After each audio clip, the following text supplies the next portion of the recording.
Welcome to Success Blueprint for JEE and NEET. Join the class 12th chemistry. Study at your own pace and save your time and energy. Please like and subscribe for more educational videos. परिचय। राज और अमन आज बाजार आए हैं और अब एक restaurant में अपने शीतल पेय का आनंद उठा रहे हैं। अमन, तुम हमेशा स्प्राइट ही पीते हो? हाँ, मुझे सिर्फ यही पसंद है। ठीक है, लेकिन ये हरे रंग की बोतल दिखती बहुत सुंदर है। अमन, मुझे तुमसे कुछ पूछना है। हाँ, जरूर पूछो राज। हरे रंग का कांच कैसे बनाया जाता है? ठीक है, मैं तुमको बताता हूं। कांच के उत्पादन के समय इसमें कुछ रसायन मिलाए जाते हैं जिससे ये हरा रंग दिखता है। कांच को हरा रंग प्रदान करने के लिए यूरेनियम के लवणों का उपयोग किया जाता है। ये तो ठीक है, किंतु ये यूरेनियम क्या होता है? यूरेनियम एक प्राकृतिक तत्व है। ये आवर्त सारणी में F ब्लॉक तत्वों का एक सदस्य है। ठीक है, इसके बारे में मैं और अधिक जानना चाहता हूं। इसके बारे में अधिक जानकारी के लिए आपको डी और एफ ब्लॉक के तत्वों को समझना होगा। छात्रों, आज हम डी और एफ ब्लॉक के तत्वों के बारे में अध्ययन करेंगे। उद्देश्य। इस पाठ के अंत में आप निम्न करने में सक्षम हो जाएंगे। वर्ग 17 के तत्वों को परिभाषित करना।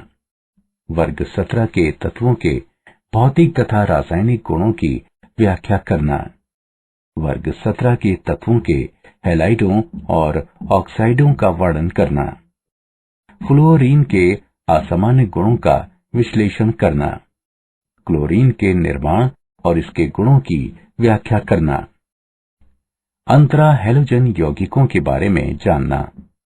वर्ग 18 के तत्वों को परिभाषित करना। वर्ग 18 के तत्वों के भौतिक तथा रासायनिक गुणों की व्याख्या करना। डी ब्लॉक तत्व, संक्रमण तत्व। डी ब्लॉक तत्व वे तत्व हैं जिनमें अंतिम इलेक्ट्रॉन उपांतिम कोश के डी उपकोश में प्रवेश करता है। आवर्त सारणी के डी ब्लॉक तत्वों को संक्रमण तत्व भी कहा जाता है क्योंकि वे एस और पी ब्लॉक तत्वों के मध्य स्थित होते हैं। इन तत्वों में वे गुण पाए जाते हैं जो एस और बी ब्लॉक तत्वों के बीच संक्रमणीय होते हैं। वे तत्व जिनके परमाणुओं में आंशिक भरित डी कक्षक होती है उन्हें संक्रमण तत्व के रूप में परिभाषित कर सकते हैं। संक्रमण तत्व की 4 श्रेणियां हैं जो वर्ग 3 से लेकर वर्ग 12 के बीच फैली हैं।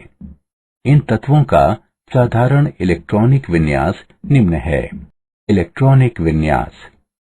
संक्रमण तत्वों में उपांतिम कोश के डी कक्षक उत्तरोत्तर भरे हुए होते हैं।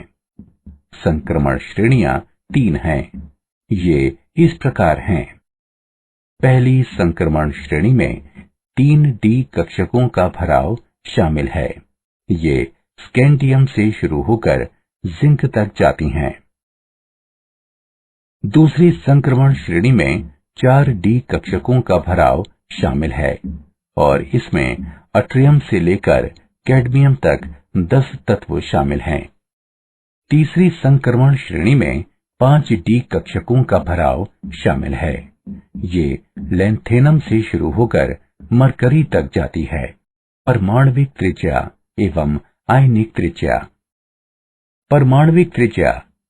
एक आवर्त में संक्रमण तत्वों की परमाणविक त्रिज्या एस ब्लॉक तत्वों से छोटी और पी ब्लॉक तत्वों से बड़ी होती है। एक श्रेणी में परमाणविक त्रिज्या प्रारंभ में घटती जाती है और 11वें वर्ग तक निकट स्थिरता दर्शाते हुए अनियमितता से बदलती रहती है और उसके बाद 12वें वर्ग में बढ़ जाती है। बढ़ते हुए परमाणु क्रमांक के साथ डी इलेक्ट्रॉन का नाभिकीय आवेश तथा परिरक्षण प्रभाव बढ़ता जाता है और प्रभावों को प्रति संतुलित करता है, जिसके परिणाम स्वरूप परमाणविक त्रिज्या कुछ सीमा तक घट जाती है। जिंक, कैडमियम और मरकरी में इलेक्ट्रॉन प्रतिकर्षण के कारण परमाणविक त्रिज्या बढ़ जाती है, जिससे नाभिक के बाह्यतम कोश का आकर्षण बढ़ जाता है। आयनिक त्रिज्या दाएं से बाएं घटती है। ऑक्सीकरण अवस्था में वृद्धि के साथ साथ वो घटती जाती है।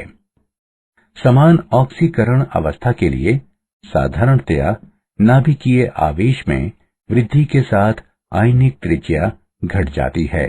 संक्रमण धातुओं के सामान्य गुण। धात्विक लक्षण। संक्रमण तत्व वर्धनीय एवं तन्य होते हैं और इनमें धात्विक चमक होती है। ये ऊष्मा तथा विद्युत के सुचालक होते हैं। मरकरी को छोड़कर सभी ठोस होते हैं। परमाणु आयतन और घनत्व। इनका परमाणु आयतन निम्न और घनत्व उच्च होता है। गलनांक और क्वथनांक। ये धात्विक आबंधों की प्रबलता से सीधे संबंधित होते हैं, जो क्रमशः अयुग्लित इलेक्ट्रॉन की संख्या पर निर्भर करते हैं। ये आवर्त में सबसे ऊपर तक जाते हैं और उसके बाद घट जाते हैं। ये एक वर्ग में बढ़ते हैं। टंगस्टन धातु का क्वथनांक सबसे अधिक होता है। टंगस्टन में निकटतम परमाणुओं के डी अतिव्यापन के कारण आंशिक भरे हुए डी कक्षक अतिरिक्त सह संयोजक बंध बनाते हैं। आयनन ऊर्जा। संक्रमण तत्वों की आयनन ऊर्जाएं एस ब्लॉक तत्वों की ऊर्जा से उच्च, लेकिन पी ब्लॉक तत्वों की ऊर्जा से कम होती हैं। किसी विशिष्ट संक्रमण श्रेणी में बाएं से दाहिनी तरफ आयनन ऊर्जा में क्रमिक वृद्धि पाई जाती है। मुख्य रूप से नाभिकीय आवेश में वृद्धि के कारण आयनन ऊर्जा में वृद्धि होती है। 3D और 4D संक्रमण तत्वों की तुलना में 5D संक्रमण तत्वों में उच्च आयनन ऊर्जा होती है। 4F के इलेक्ट्रॉन द्वारा नाभिक के अप्रभावित परिरक्षण के कारण इन तत्वों में अधिक प्रभावी नाभिकीय आवेश की वजह से ऐसा होता है। ऑक्सीकरण अवस्था। श्रेणी के प्रथम और अंतिम तत्वों को छोड़कर शेष सभी संक्रमण तत्व परिवर्तनीय ऑक्सीकरण अवस्थाएं दर्शाते हैं। प्रथम श्रेणी द्वारा दर्शाई गई अधिकतम ऑक्सीकरण अवस्था स्कैंडियम से मैग्नीज तक बढ़ती है और फिर घटती है। प्रथम श्रेणी की सामान्य ऑक्सीकरण अवस्था +3 है। +2 और +3 निम्न स्तरों में संक्रमण तत्वों के यौगिक अधिकतर आयनिक होते हैं और उच्च ऑक्सीकरण अवस्थाओं के वे सह संयोजक होते हैं। उदाहरणार्थ ZnCl2 और CdCl2 स्वभाव से आयनिक है और Cr2 O7 2 ऋणायन एवं MnO 4 ऋणायन स्वभाव से सह संयोजक है। फ्लोरीन और ऑक्सीजन मिश्रित संक्रमण धातु फ्लोरीन और ऑक्सीजन के उच्च ऋण विद्युतीय स्वभाव के कारण उच्च ऑक्सीकरण अवस्था दर्शाते हैं। मानक इलेक्ट्रोड विभव। इलेक्ट्रोड विभव एक धातु इलेक्ट्रोड पर उत्पन्न विद्युत विभव है, जो तब उत्पन्न होता है जब ये इलेक्ट्रोड से इलेक्ट्रॉन ग्रहण करके अपने आयनों के विलयन के साथ साम्यावस्था में होता है। आयनन एंथैल्पी ऊर्ध्वपातन ऊर्जा तथा जल योजन ऊर्जा में अनियमित परिवर्तन के कारण इलेक्ट्रोड विभव में अनियमित परिवर्तन होता है। पूरी श्रेणी में E0 का मान बाएं से दाएं घटता जाता है। Mn2+ एवं Zn2+ तथा Ni2+ जलयोजन की उच्च ऋणात्मक एंथैल्पी की स्थिति में उनके अपूर्ण भरित या पूर्ण भरित 3D कक्षकों के कारण मैग्नीज, निकेल और जिंक के मान अपेक्षित मानों से अधिक होते हैं। अपचायक गुणधर्म। प्रथम संक्रमण श्रेणी के धातुओं का मानक इलेक्ट्रोड विभव प्रायः उच्च होता है, इसलिए वे अपने आयनों से आसानी से ऑक्सीकृत हो जाते हैं, इसलिए उन्हें अच्छा अपचायक होना चाहिए। लेकिन वे नहीं हैं, क्योंकि उनकी वाष्पीकरण ऊष्मा आयनन विभव उच्च होता है और जलयोजन ऊष्मा निम्न होती है। चूंकि तांबे का ऑक्सीकरण विभव ऋणात्मक है, इसलिए उसकी Cu2+ आयनों में बदलने की प्रवृत्ति कम होती है और ये अम्ल विलयनों से H+ आयन मुक्त नहीं करता। मूल्यांकन। आगे बढ़ने से पहले आइए जानें कि आपने कितना सीखा। सही विकल्प को उठाकर उसके संगत स्थान पर रखें। चुंबकीय गुणधर्म। पदार्थ जिनके कक्षकों में अयुग्लित इलेक्ट्रॉनों की कुछ स्पीशीज होती हैं, अनुचुंबकीय पदार्थों के रूप में व्यवहार करते हैं। संक्रमण धातु आयन में सामान्यतः एक या अधिक अयुग्लित इलेक्ट्रॉन होते हैं और इसलिए उनके संकुल यौगिक अनुचुंबकीय होते हैं। अयुग्लित इलेक्ट्रॉन की संख्या में वृद्धि के साथ अनुचुंबकीय गुण में भी वृद्धि होती है। इसे चुंबकीय आघूर्ण के रूप में व्यक्त किया जाता है।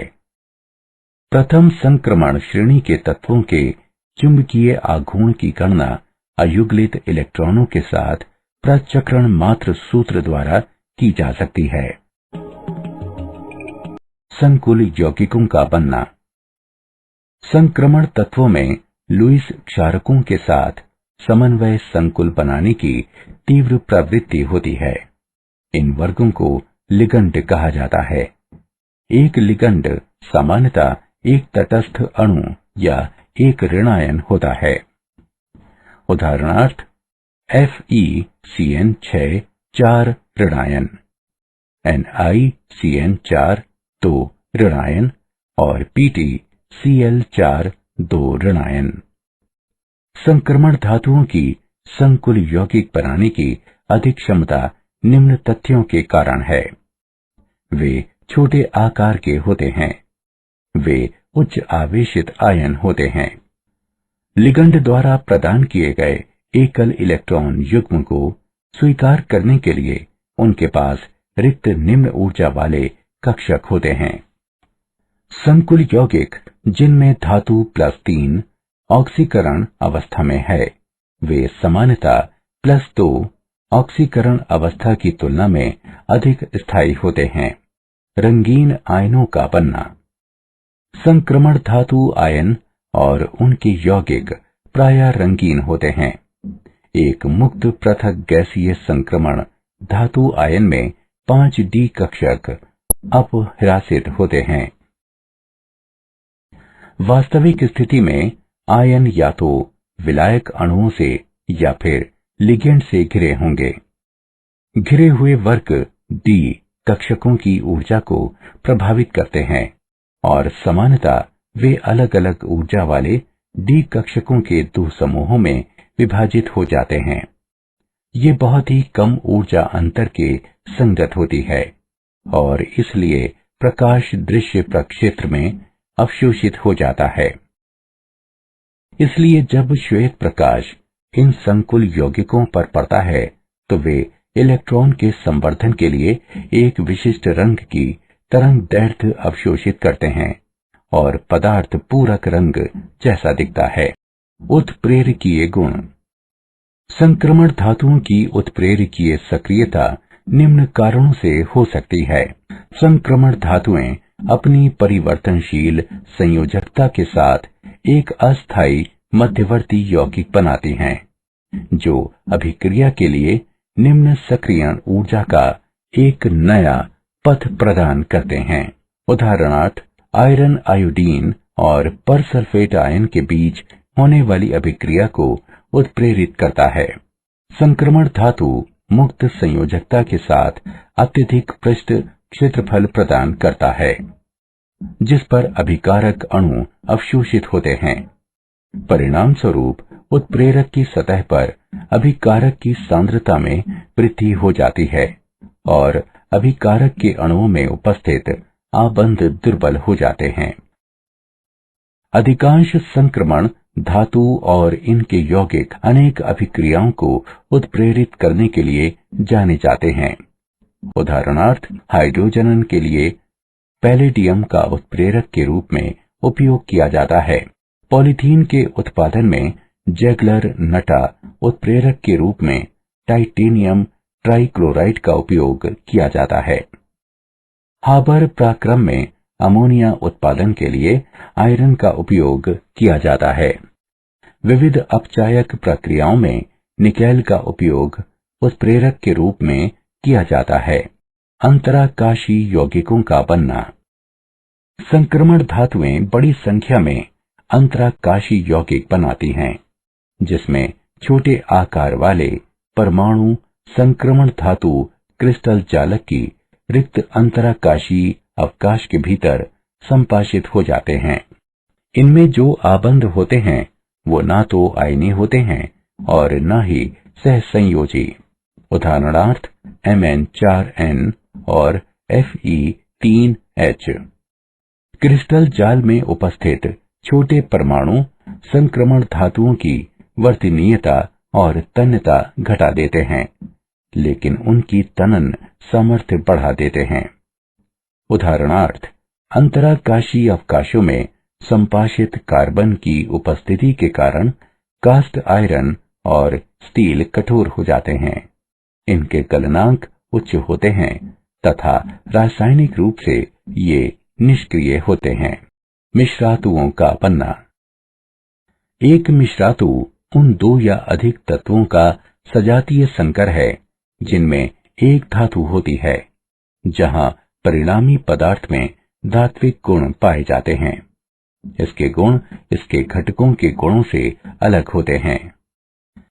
संक्रमण तत्वों के परमाणु आकार लगभग समान होते हैं, इसलिए ये तत्व अपने क्रिस्टल जालक में अपनी स्थितियों को पारस्परिक रूप से प्रतिस्थापित कर सकते हैं और संक्रमण धातुओं के बीच अनेक मिश्रातु संभव हो सकती हैं।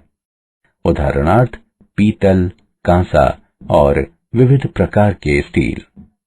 इस प्रकार निर्मित मिश्रातु अपेक्षाकृत कठोर होते हैं और इनके गलनांक उच्च होते हैं। संक्रमण तत्वों के कुछ महत्वपूर्ण यौगिक। संक्रमण धातुएं ऑक्सीजन, नाइट्रोजन, हैलोजन, सल्फर और कार्बन जैसी अधातुओं के साथ अभिक्रिया करके द्विअंगी यौगिक प्राप्त करते हैं। इनमें से कुछ यौगिक औद्योगिक अनुप्रयोगों के लिए महत्वपूर्ण होते हैं। प्रथम संक्रमण श्रेणी की धातुएं विविध ऑक्साइड बनाती हैं, जिनमें धातुएं अलग अलग ऑक्सीकरण अवस्थाओं में उपस्थित होती हैं। ये ऑक्साइड स्वभाव में अम्लीय, क्षारीय अथवा उभयधर्मी हो सकते हैं। स्थायी ऑक्साइडों को मोटे प्रकार से दर्शाया गया है। A अम्लीय, B क्षारीय और C उभयधर्मी ऑक्साइड के स्वभावों को दर्शाते हैं। ये ऑक्साइड प्रायः उच्च ताप पर संक्रमण धातुओं को ऑक्सीजन के साथ गर्म करके बनाए जाते हैं। जब धातु निम्न ऑक्सीकरण अवस्था पर होती है, तब ऑक्साइड स्वभाव से क्षारीय होते हैं और जब धातु उच्च ऑक्सीकरण अवस्था पर होती है, तब ऑक्साइड स्वभाव से अम्लीय होते हैं। जब धातु मध्यवर्ती ऑक्सीकरण अवस्था पर होती है, तब ऑक्साइड सामान्यतः उभयधर्मी होते हैं। किसी भी संक्रमण धातु के ऑक्साइडों में उच्चतम ऑक्सीकरण अवस्था इनकी वर्ग संख्या के समान होती है। धातु की ऑक्सीकरण संख्या में वृद्धि के साथ ऑक्साइड के आयनिक गुण में कमी आती है। ऑक्सोधनायन लवण बनाने के लिए क्षारीय तथा उभयधर्मी ऑक्साइडों को अम्लों और क्षारों में घोला जाता है। पोटेशियम डाइक्रोमेट K2Cr2O7, इसे क्रोमेट अयस्क से बनाया जाता है।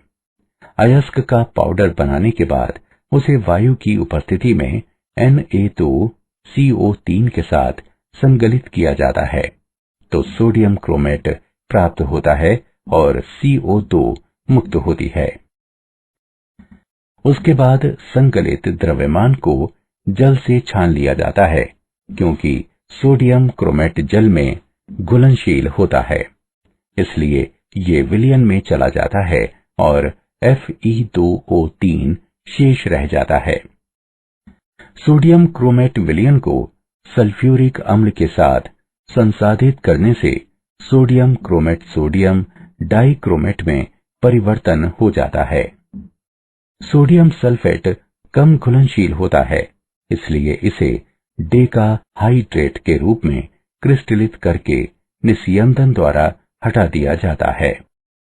सोडियम डाइक्रोमेट का विलयन पोटेशियम क्लोराइड की निश्चित मात्रा के साथ गर्म किया जाता है क्योंकि पोटेशियम डाइक्रोमेट सोडियम लवण की तुलना में बहुत कम घुलनशील होता है, इसलिए ठंडा करने पर इसके नारंगी रंग के क्रिस्टल क्रिस्टलीकृत हो जाते हैं। पोटेशियम डाइक्रोमेट के गुण। यह एक नारंगी रंग का क्रिस्टलीय ठोस है जिसका गलनांक 670 केल्विन है। ठंडे जल में ये थोड़ा सा विलय है, लेकिन गर्म जल में ये पूरी तरह से विलय है। उच्च तापमान पर गर्म करने से ये अपघटित हो जाता है और ऑक्सीजन मुक्त करता है। अम्लीय माध्यम में ये प्रबल ऑक्सीकरण कर्मक के रूप में कार्य करता है। जब किसी क्लोराइड को ठोस K2Cr2O7 और सांद्र सल्फ्यूरिक अम्ल के साथ गर्म किया जाता है तो क्रोमिल क्लोराइड की नारंगी लाल वाष्प निकलती है। जब इस वाष्प को NaOH के घोल से गुजारा जाता है तो ये Na2CrO4 बनने के कारण पीले रंग की हो जाती है। डाइक्रोमेट आयन का अम्लीय विलयन CrO5 CrO O2 2 बनने के कारण H2O2 के साथ गहरा नीला रंग बनाती है। क्रोमेट का डाइक्रोमेट में अंतरा रूपांतरण। क्रोमेट आयन चतुष्फलकीय होता है, जबकि डाइक्रोमेट आयन में 2 चतुष्फलकों के शीर्ष 126 अंश के क्रोमियम ऑक्सीजन क्रोमियम आबंध कोण के साथ एक कोने की साझेदारी करते हैं। क्रोमेट और डाइक्रोमेट आयन के बीच लगभग 4 pH पर साम्यावस्था आती है। इनका जलीय विलयन में अंतरा रूपांतर होता है, जो विलयन के pH पर निर्भर करता है। अम्ल मिलाने से क्रोमेट आयन डाइक्रोमेट आयनों में बदल जाते हैं, जबकि क्षार मिलाने से डाइक्रोमेट आयन क्रोमेट आयन में बदल जाते हैं। क्रोमियम की ऑक्सीकरण अवस्था डाइक्रोमेट और क्रोमेट में वही रहती है।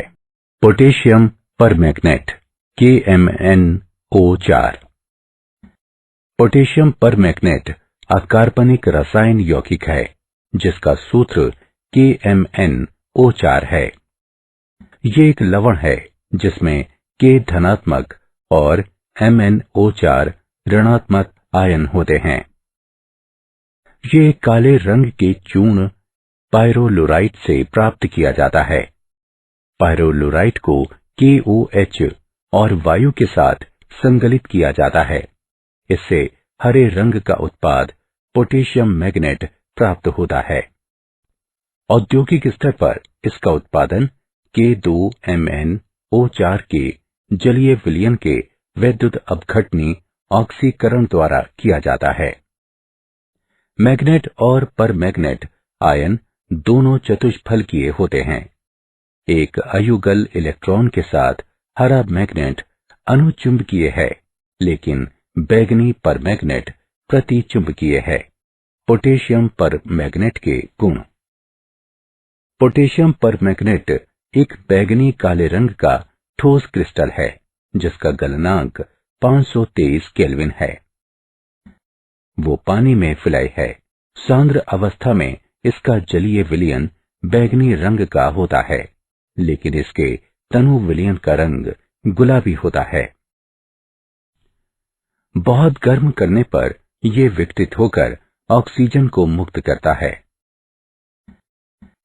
पोटेशियम परमैंगनेट को क्षारों के साथ गर्म करने से वो पोटेशियम मैग्नेट में बदल जाता है और ऑक्सीजन मुक्त होती है।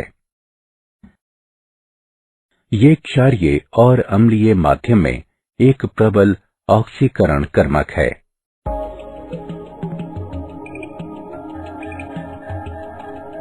पोटेशियम परमैंगनेट के उपयोग। पोटेशियम परमैंगनेट के कुछ महत्वपूर्ण उपयोग निम्नलिखित हैं। इसका उपयोग रोग संक्रमण नाशी और कीटाणुनाशी के रूप में किया जाता है।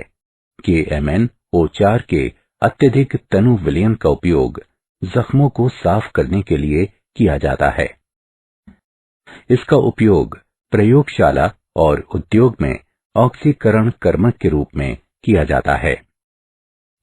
इसका विरचन कार्बनिक रसायन शास्त्र में ऑक्सीकारक और बेयर के अभिकर्मक के रूप में उपयोग किया जाता है।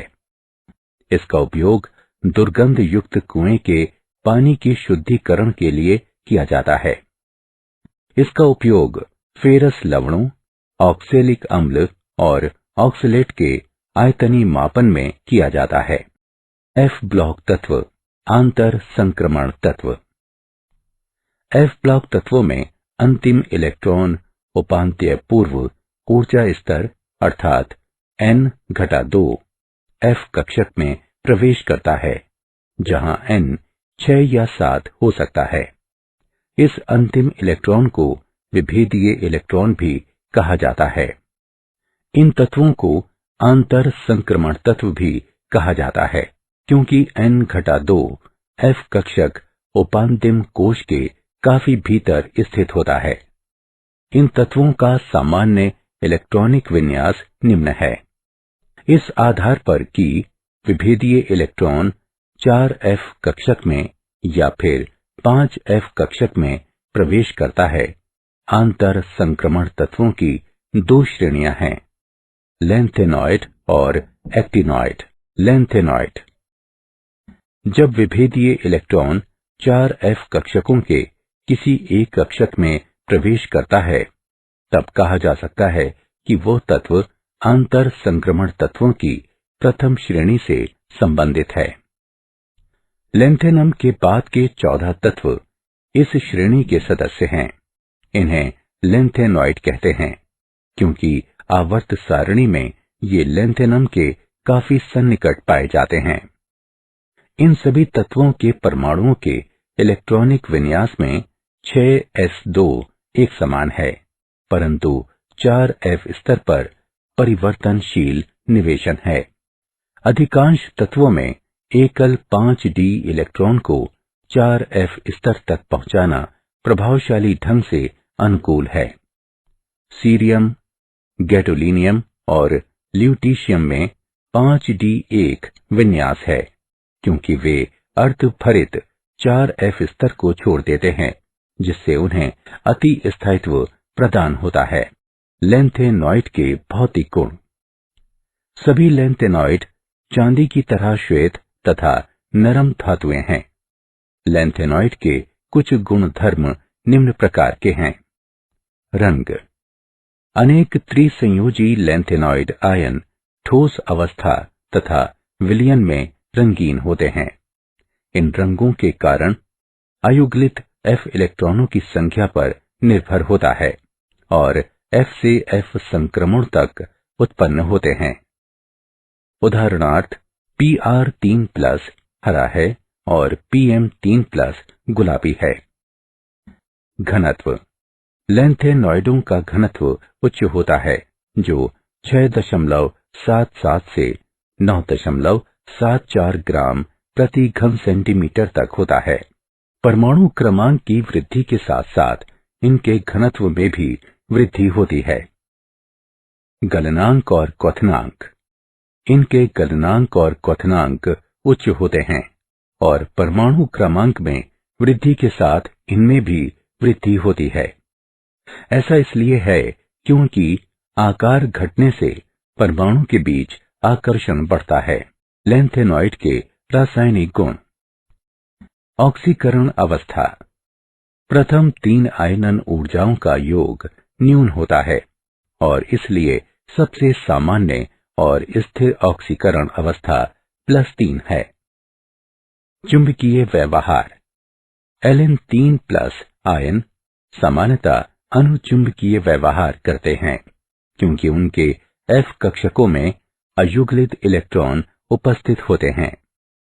La3+ और Ce4+ में F0 विन्यास होता है और Lu3+ में F14 विन्यास होता है, जिससे वे प्रतिचुंबकीय होते हैं। रासायनिक व्यवहार। श्रेणी के आरंभ वाले सदस्य कैल्शियम की तरह बहुत क्रियाशील होते हैं, लेकिन बढ़ते परमाणु क्रमांक के साथ ये एल्यूमिनियम की तरह व्यवहार करते हैं। लैंथेनॉइड आकुंचन। त्रिधनात्मक लैंथेनॉइड की परमाणविक त्रिज्याएं और आयनिक त्रिज्याएं वर्ग में नीचे की ओर क्रमशः घटती जाती हैं। हालांकि परमाणविक त्रिज्याएं अनियमितता दर्शाती हैं, परंतु आयनिक त्रिज्याएं वर्ग में नीचे की ओर नियमितता से घटती हैं। 14 लैंथेनॉइड तत्वों पर आकुंचन का संचयी प्रभाव काफी सराहनीय है। इसे लैंथेनॉइड आकुंचन कहते हैं।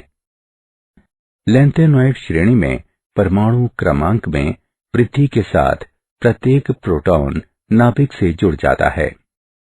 अतिरिक्त इलेक्ट्रॉन 4f कक्षकों को भरने चला जाता है। 4f इलेक्ट्रॉन आंतरिक कोशों में स्थित होते हैं, इसलिए वे नाभिकीय आवेश के परिरक्षण में बहुत प्रभावी नहीं होते हैं। इसलिए इलेक्ट्रॉन अव्र के संकुचन के कारण इलेक्ट्रॉनों को नाभिक के निकट खींच लिया जाता है। परिणाम स्वरूप लैंथेनॉइड के आकार में क्रमिक ह्रास होता है, जबकि परमाणु क्रमांक में वृद्धि होती है।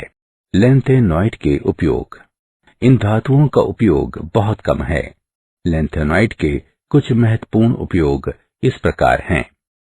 लैंथेनम और लैंथेनॉइड का अलग नहीं किया हुआ मिश्रण मिश्र धातु कहलाता है। इसमें 50% सीरियम, 40% लैंथेनम, 7% आयरन और 3% अन्य धातुएं शामिल होती हैं। स्टील की सामर्थ्य और कार्यक्षमता में वृद्धि करने के लिए इसे स्टील में मिलाया जाता है। हल्के फ्लिंट में भी मिश्र धातु की थोड़ी सी मात्रा का उपयोग किया जाता है। La2O3 का उपयोग क्रूक के लेंस में किया जाता है, जो पराबैंगनी प्रकाश को अवशोषित करके इससे सुरक्षा प्रदान करता है। CeO2 का इस्तेमाल पॉलिश ग्लास के लिए किया जाता है। CeSO4 2 का उपयोग आयतनीय विश्लेषण में ऑक्सीकरण कर्मक के रूप में किया जाता है। एक्टिनॉइड। 5f कक्षकों को भरने वाली श्रेणी के तत्वों को एक्टिनॉइड श्रेणी कहा जाता है। ये एक्टिनियम का अनुसरण करते हैं और इनमें थोरियम से लॉरेंशियम तक 14 तत्व शामिल होते हैं। आवर्त सारणी में वे एक्टिनियम के तुरंत बाद आने के कारण उन्हें ये नाम दिया गया है। उन्हें द्वितीय आंतर संक्रमण श्रेणी भी कहा जाता है। उनका इलेक्ट्रॉनिक विन्यास 7s2 है और 5f और 6d उपकोशों में परिवर्तनशील निवेश होता है। एक्टिनॉइड रेडियो सक्रिय तत्व है। प्रारंभिक सदस्यों की अर्धायु अपेक्षाकृत अधिक होती है और बाद वाले तत्वों के अर्धायुमान 1 दिन से लेकर 3 मिनट तक के होते हैं। एक्टिनॉइड के गुण। सभी एक्टिनॉइड चांदी जैसी श्वेत धातुएं हैं। ये तत्व रेडियो सक्रिय होते हैं। यूरेनियम के बाद सभी तत्व कृत्रिम है। इनका घनत्व उच्च होता है। इनका गलनांक औसतन उच्च होता है, परंतु संक्रमण तत्वों से काफी कम होता है। आयनिक आकार F इलेक्ट्रॉनों द्वारा नाभिक के दुर्बल परिरक्षण के कारण आयन का आकार श्रेणी के एक तत्व से दूसरे तत्व तक क्रमिक घटता है। इसे एक्टिनॉइड आकुंचन कहा जाता है। एक्टिनॉइड की ऑक्सीकरण अवस्था, इनकी ऑक्सीकरण अवस्था +3 होती है, यद्यपि ये अवस्था उनमें हमेशा स्थायी नहीं रहती। प्रथम 4 तत्वों की अत्यधिक स्थायी ऑक्सीकरण अवस्थाएं इस प्रकार हैं: थोरियम +4, प्रोटैक्टीनियम +5, यूरेनियम +6 और नेपटूनियम +5। प्लूटोनियम +3 से +7 तक की सभी ऑक्सीकरण अवस्थाएं दर्शाता है। फिर भी उसकी अत्यधिक स्थायी अवस्था प्लूटोनियम +4 है।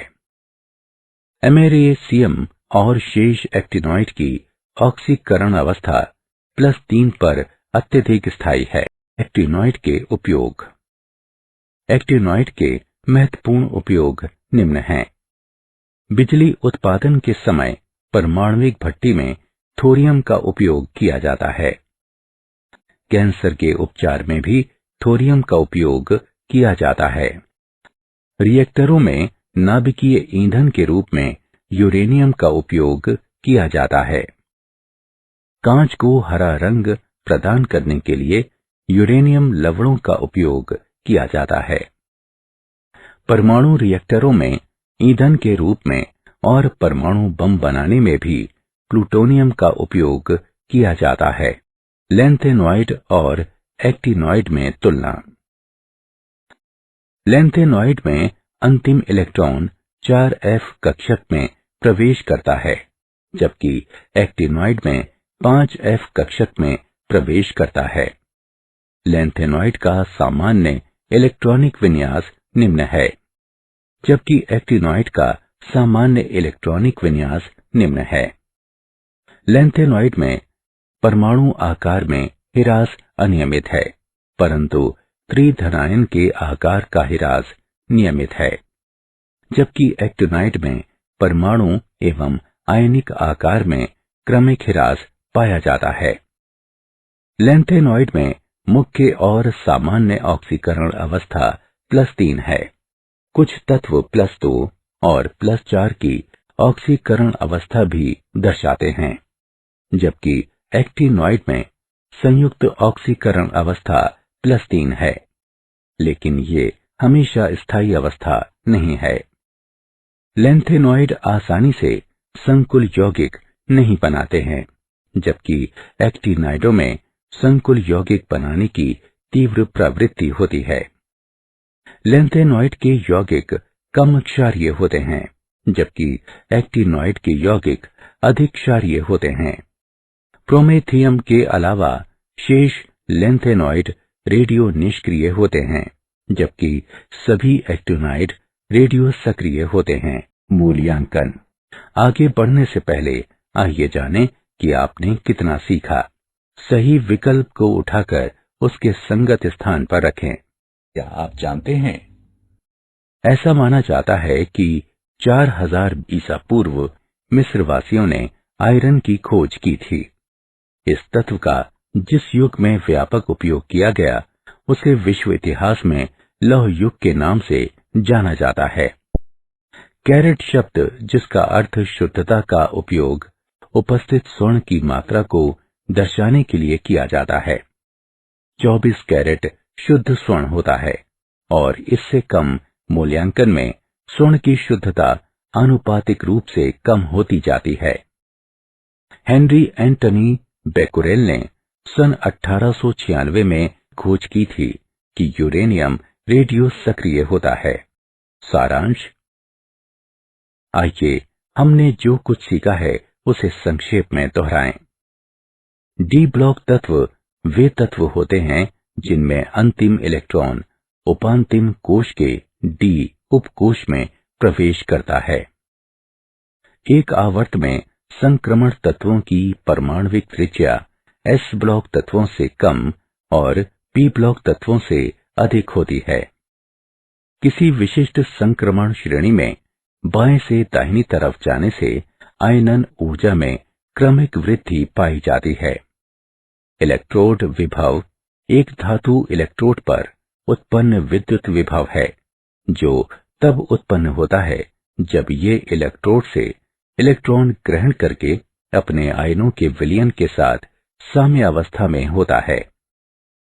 संक्रमण धातु आयन में सामान्यतः एक या अधिक अयुग्लित इलेक्ट्रॉन होते हैं और इसलिए उनके संकुल यौगिक सामान्यतः अनुचुंबकीय होते हैं। पोटेशियम परमैंगनेट एक काले रंग के चूर्ण पायरोलोराइट से प्राप्त किया जाता है। पायरोलोराइट को KOH और वायु के साथ संगलित किया जाता है। इससे हरे रंग का उत्पाद पोटेशियम मैग्नेट प्राप्त होता है। तत्वों की श्रेणियां जिनमें विभेदीय इलेक्ट्रॉन 4f कक्षकों की किसी एक कक्षक में प्रवेश करता है, उन्हें लेंथेनॉइड श्रेणी कहते हैं। For chapter-wise notes, MCQ and mind maps, please visit www.success.org.in or download free mobile app Success Quiz. Please like and subscribe for more educational videos. Thank you.